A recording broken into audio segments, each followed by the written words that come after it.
menjelaskan tentang penggolongan obat berdasarkan penandaan pada kemasan. Penggolongan obat dapat dilakukan dengan berbagai cara, di antaranya dari segi bentuknya dan dari segi khasiatnya. Sementara dari segi penandaannya, obat dapat digolongkan menjadi beberapa golongan, di antaranya ialah sebagai berikut. Pertama, obat bebas. Obat bebas adalah obat yang dapat dijual bebas kepada umum dan dapat dibeli tanpa resep dokter untuk problem atau masalah penyakit yang ringan. Pada kemasan, obat bebas ditandai dengan logo berbentuk lingkaran berwarna hijau dan bergaris tepi berwarna hitam. Adapun contoh-contoh obat bebas yaitu Oralit, Parastamol, vitamin atau multivitamin, minyak kayu putih, dan lain-lain. Selanjutnya, obat bebas terbatas. Obat bebas terbatas merupakan obat keras yang masih dapat dibeli bebas tanpa resep dokter. Namun penggunaannya harus memperhatikan informasi obat pada kemasan. Pada penjualannya memiliki batasan jumlah dan kadar isi berkhasiat harus disertai tanda peringatan. Dibatasi hanya di apotik atau toko obat berizin. Relatif aman selama sesuai aturan pemakaian. Adapun salah satu contoh obat bebas terbatas yaitu dari golongan antihistamin berupa CTM. Pada kemasan diberi tanda lingkaran biru dengan garis tepi berwarna hitam. Selain itu, disertai pula dengan tanda peringatan pada kemasannya seperti berikut. Tanda peringatan pada obat bebas terbatas.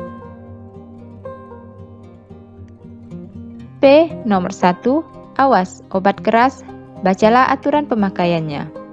P. Nomor 2. Awas, obat keras hanya untuk kumur, jangan ditelan. P. Nomor 3. Awas, obat keras hanya untuk bagian luar dari badan. P. Nomor 4. Awas, obat keras hanya untuk dibakar. P. Nomor 5. Awas, obat keras tidak boleh ditelan. P. Nomor 6. Awas, obat keras, obat wasir, jangan ditelan. Selanjutnya, obat keras.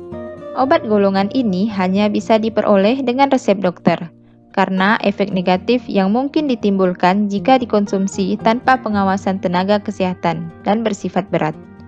Izin penjualannya ke pasien hanya diberikan kepada apotik atau rumah sakit. Pada kemasan diberi tanda lingkaran merah dengan garis tepi berwarna hitam dan huruf K di tengah yang menyentuh garis tepi. Adapun contoh-contoh obat keras yaitu antibiotik, antidiabetes, antihipertensi, dan lain-lain yang memiliki logo seperti berikut. Selanjutnya, psikotropika. Golongan obat psikotropika ditandai dengan logo yang sama dengan golongan obat keras. Perbedaannya adalah obat psikotropika dapat menimbulkan efek adiksi atau ketergantungan dan dapat mempengaruhi perilaku penggunaannya. Dengan kata lain, efek samping yang ditimbulkannya lebih berat dan lebih berbahaya dibandingkan obat keras, maka perlu di bawah pengawasan tenaga medis. Adapun contoh-contoh obat golongan psikotropik yaitu diantaranya diazepam, fenobarbital, dan klorpromazin. Selanjutnya, golongan narkotika. Obat golongan ini diawasi secara ketat untuk membatasi penyalahgunaannya. Zat atau obat yang berasal dari tanaman atau bukan tanaman, sintesis atau semi-sintesis yang dapat menyebabkan penurunan atau perubahan kesadaran, halusinasi, hilangnya rasa, mengurangi sampai menghilangkan rasa nyeri, dan dapat menimbulkan ketergantungan. Golongan obat ini dapat menimbulkan efek ketergantungan, karena itu diperlukan pengawasan yang ketat. Hanya bisa diperoleh di apotik atau rumah sakit berdasarkan resep dokter. Apotik atau rumah sakit yang mendistribusikannya ke pasien harus memberikan laporan pada Dinas Kesehatan dan Balai POM setiap beberapa periode tertentu. Golongan obat narkotika ditandai dengan logo berbentuk lingkaran dan terdapat palang merah di dalamnya.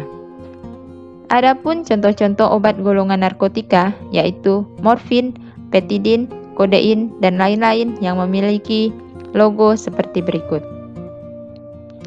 Sekian dan terima kasih. Semoga bermanfaat.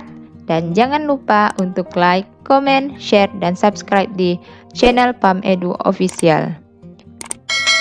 Dan wassalamualaikum warahmatullahi wabarakatuh.